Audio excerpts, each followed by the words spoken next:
everyone, welcome back to my channel. In this video, I'd like to talk to you about some of my favorite books that I've read over the last 13 years that have to do with words. I'm gonna call it fun with words. But if you love language, the history of language, the history of words, and anything to do with sort of dictionaries, encyclopedias, things like that, I tend to lean towards languages, and I love the history of language. And I especially love the history of the English language. I've taken many courses about this topic over the years, and in the last 13 years I've read a lot of books that I would consider bridge books. So these are books that are written by academics in academia, but they're highly accessible for the general public, and I find these books to be the most useful.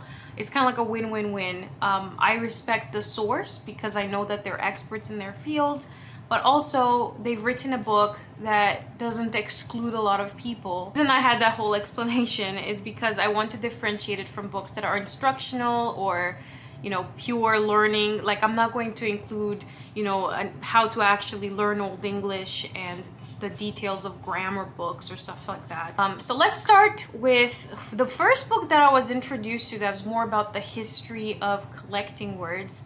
And this is a book that is probably most popular on this list. So it's The Professor and the Madman by Simon Winchester. And this is about the making of the Oxford English Dictionary. First, this book was published under a different title. It's also gotten a movie in 2019 featuring Mel Gibson and Sean Penn. So you could watch that too if you want. The first real dictionary in English was created by Samuel Johnson, who you might know from that very popular meme. You could read books about him as well. But when the Oxford English Dictionary got started in the 1800s, it was by a group of people who thought they need to look up when each word was used, how it was used, and at what time, and do we have a source to support that that's how that word was used at that time. Among the founding fathers of this was also Coleridge's grandson, a few other people, but one of the first editors who really took off was James Murray, and he worked on this like a passion project. And when they were working on this, because there are so many words, because they were looking for so many sources, they kind of made a call to the public to help if they want to throw stuff in or send things in. One of the people who sent in the most information or quotations from books was Dr. William Minor. But we do find out that Minor was in an asylum, he was convicted. This book kind of reads like a history that's sort of got Jack the Ripper vibes. I don't know why. Maybe every time I hear of murder in the Victorian era, I immediately think of Jack the Ripper. But it's kind of got a combination of history, kind of social context of what was happening, and then it really narrows down on these two figures, Murray and Minor, and the work of the lexicographers in the scriptorium, and how the making of the Oxford English Dictionary had its like beginnings, and of course it's still kind of online and ongoing. I think this book makes you realize how much we take for granted in access to words, and how important etymology is as well, knowing how a word was used in certain times in history. And if you want one that's not specifically about these two, and it's a little bit more kind of open wide, looking at the history of dictionaries, the same author has written The Meaning of Everything, and that is a book that looks mostly at the dictionaries. I mentioned that I'm a bit of an Anglophile when it comes to language. I know, would you call it English linguophile or Anglophile when it comes to language, but not necessarily everything else? I don't know how you would word it. Words are fun. But what I particularly love about the English language is Old English. So this is before the Norman Conquest, when the English language started to have a lot of influence from Latin and more European Romance languages. So this is the Germanic sort of sounding Old English, which we encounter in Beowulf. And it's also the thing that sort of inspired Tolkien to write the Elvish languages. And it sounds a lot more like F's, Arths. You have kind of harsh consonants. Pronunciation is just so much better. I don't know.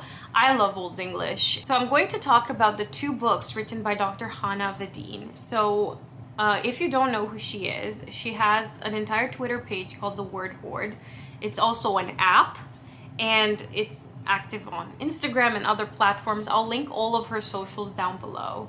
So where she started this project in 2013 is by sharing an Old English word, how to pronounce it and what it means, and then usually there's an attachment with an image from an Old English manuscript or something from medieval manuscripts. I've learned a lot from her. One of the things that blew my mind most recently is finding out that the term Anglo-Saxon should no longer be used in academia because of its usage in the 19th century to kind of marginalize other people, and instead we use early medieval period now. And it's funny because she mentions that even in her own dissertation she used the term Anglo-Saxon, but now it's kind of been taken out of contemporary academic circles amongst medievalists. After contributing to Twitter over the years, she kind of made a book of it called the Wordhord.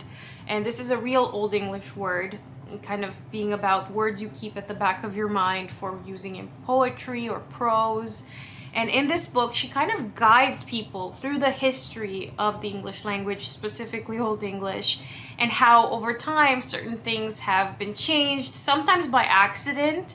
Like the one example she gives in her introduction is, you know, the word ye old pub being kind of a mistake, because before we would say the with using the thorn, because that's how it's pronounced, the, but early printers used a Y instead of the thorn, and then over time people forgot that it was called the and then just started reading it as ye, when in reality we were supposed to just read it as the or the for the whole time. In the first book, the Wordhord, she looks at the daily lives of people and how Old English fit into their everyday.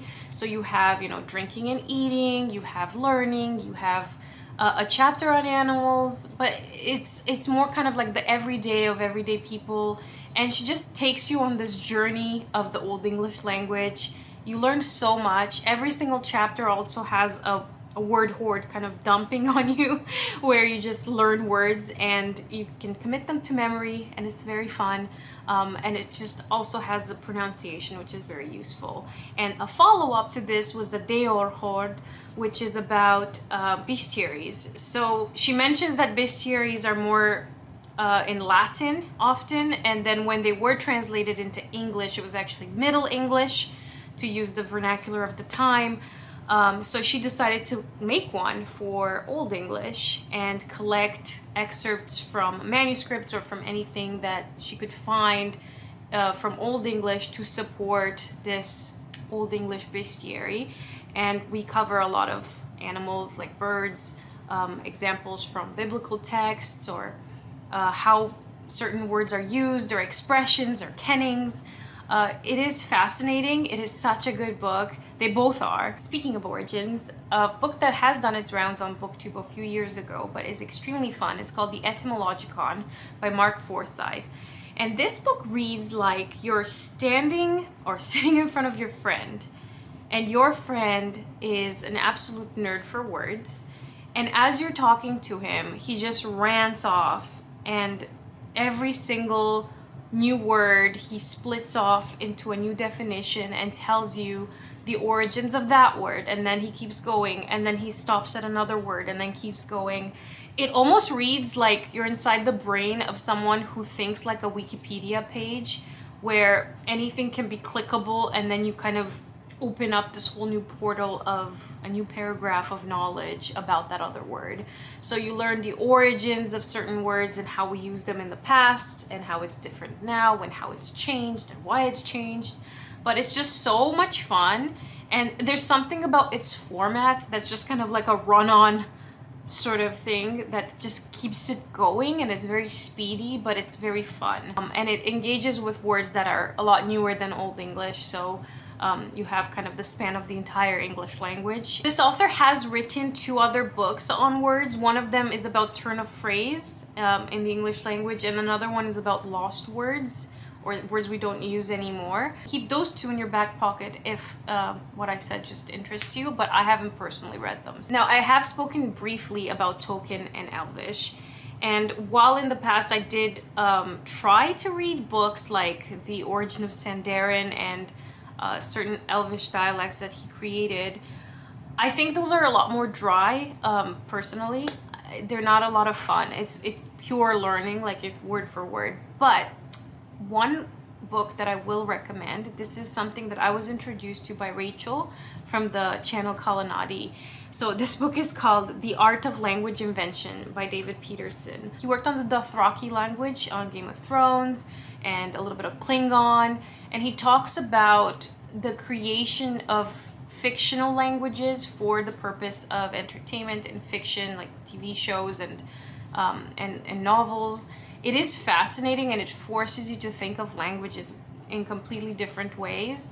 And it's funny because a lot of times when these fictional worlds become so mainstream, then the fictional words become a part of our everyday language. Like, for example, I can say to you something, it's a bit of a horcrux, isn't it, or something, and you will know exactly what I'm talking about, even though the word comes from Harry Potter and we know what that means in that context in a fictional world. Movies now have this power to insert themselves and their fictionalized world into our everyday language.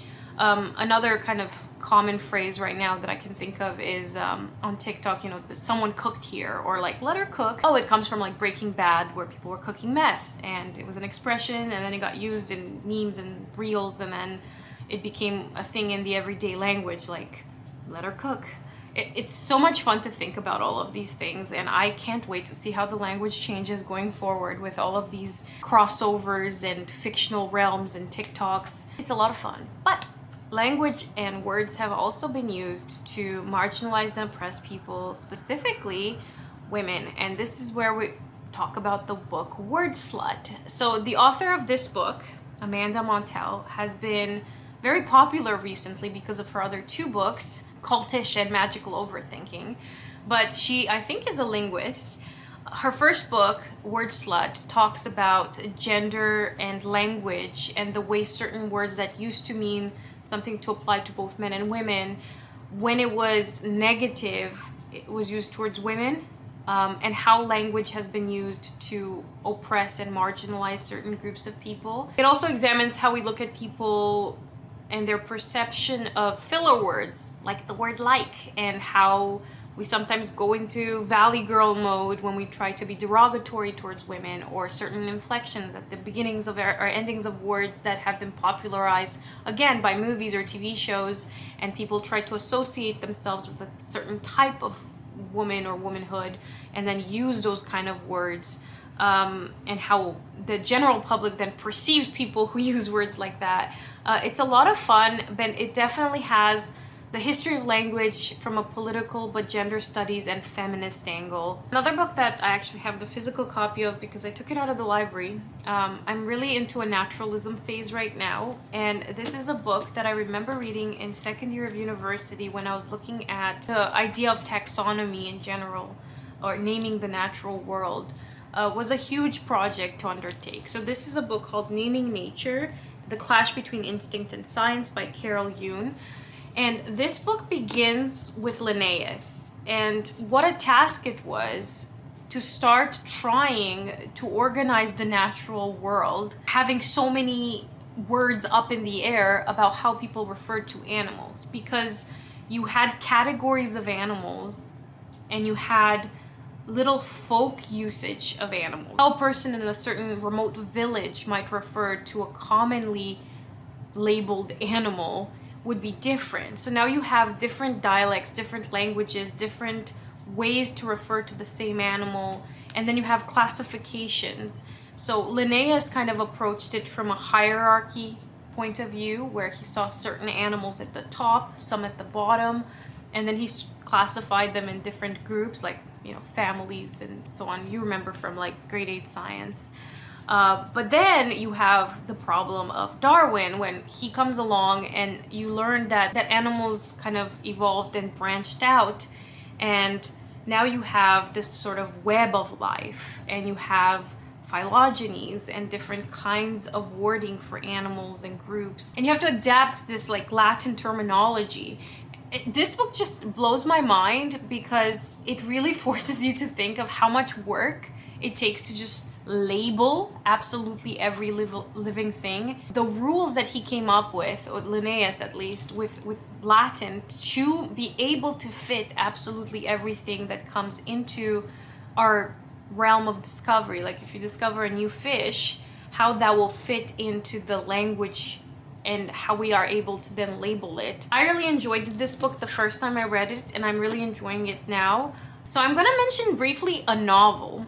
So this novel is called The Dictionary of Lost Words by Pip Williams. This novel is a combination of The Professor and the Madman and Wordslut and the Etymologicon, because you have this main character who starts out very young. Her name's Esme, and she hangs out with the lexicographers at Oxford, specifically Dr. Murray, and she becomes familiar with this Oxford English Dictionary people. She discovers that some words are discarded, and she realizes that a lot of these discarded words have to do with marginalized groups or people that no one cares about, and then takes it upon herself to get to know these people and start to have this intimate relationship between lost words and marginalized groups. It is fiction, and then as she grows up, because it starts off in the late 1800s, when she's an adult, it takes place during the suffragette movement. It's a fun novel, but again, it has a lot of play with words, and then occasionally she'll find the word, and then you go down the rabbit hole of understanding what it means and its origins. So it's kind of like a learn as you go along, but it's also a fictional novel. So other one I'm going to mention, so there's two, but these are not a learning opportunity in terms of history or context. This is just pure words, so it's kind of like a dictionary, I guess. But the first one is The Meaning of Life by Douglas Adams and The Dictionary of Obscure Sorrows. Douglas Adams' book is supposed to be funny. Obviously, he's the author of The Hitchhiker's Guide to the Galaxy. I didn't expect any less. But he kind of makes up words for things that could be in society, but they're not real. They're just kind of fun, and they're fun to think about. And he makes you consider like how many feelings or thoughts we could have words for. So for example, he has a word for when every car on the highway is driving at the same pace because one of those cars happens to be a police car. Like, that's what I'm talking about, where it's fun and playful, but it takes a lot of creativity. And the Dictionary of Obscure Sorrows is inclusive of real language and real words, but it also kind of has this Venn diagram with feelings and emotions.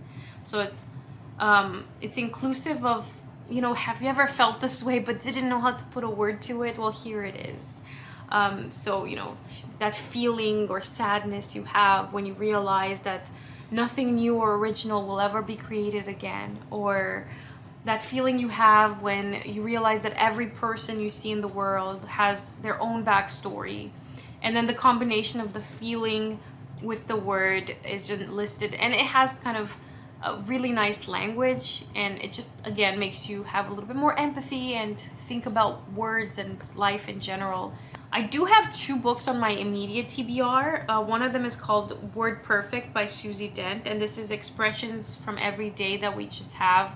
It's kind of like an almanac with like an every day of the year. She is a lexicographer as well, so I'm kind of looking forward to reading that one. And the second one is Word by Word, The Secret Life of Dictionaries by Corey Stamper. And again, she's also a lexicographer, and in this book she's supposed to look at how we make decisions on this ever-changing language. And I mean, just to take a pause here, for me personally, there are so many times I've noticed that when we accept the changing language as a community, the moment the language changes, slowly society also changes in its reality or in the real world, and then things kind of shift. So one of the ones I've noticed personally was the word library. When I was in library school, I thought library just means, books, because if you look at the Latin word libro, meaning pages, books, whatever, and then suddenly I saw it used in the everyday for words like lending out. So you have the music library, the movie library. In Toronto, we have a tool library, which is very similar to, you have a membership and you have kind of like a Home Depot sort of place where they lend out power tools, but they labeled it library because you lend things out and because of the cataloging on the back end that looks similar to a library catalog. And at first it was kind of fun and interesting, but then I noticed that, for example, library students were being placed for their practicums at the tool library. And I thought, oh, well, what does that mean for librarians or for me? And at the time I had really attached my sense of identity to this word, librarian.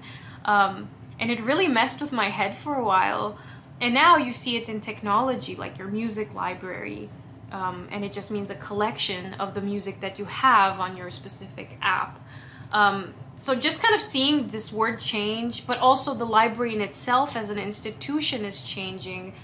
Things are becoming more digital. They do lend out more things like sewing machines or other camera or equipment, and it's becoming a lot more community focused as a third space. And what does that mean? It's just so much fun to think about words. But yeah, if there's anything I've noticed is that the moment the language changes, reality follows. And you could kind of say that in manifestation circles, they call this a scripting. Wizards and magic folk or witchy people call it spells, and there's a reason for that, because words have a lot of power, and the moment you accept that and believe in those words, it changes reality. Thank you for coming to my TED Talk. Anyway, I hope this was useful. All right, so if you have any recommendations, please list them down below of similar books where you have fun with words and there's more context and learning opportunity in the books, ideally, because I don't want to just read a dictionary. I would like to have a bit of kind of flow with some history and context as well. So if you have any more recommendations, please list them down below. Thank you for joining me today, and I will see you in my next video. Bye!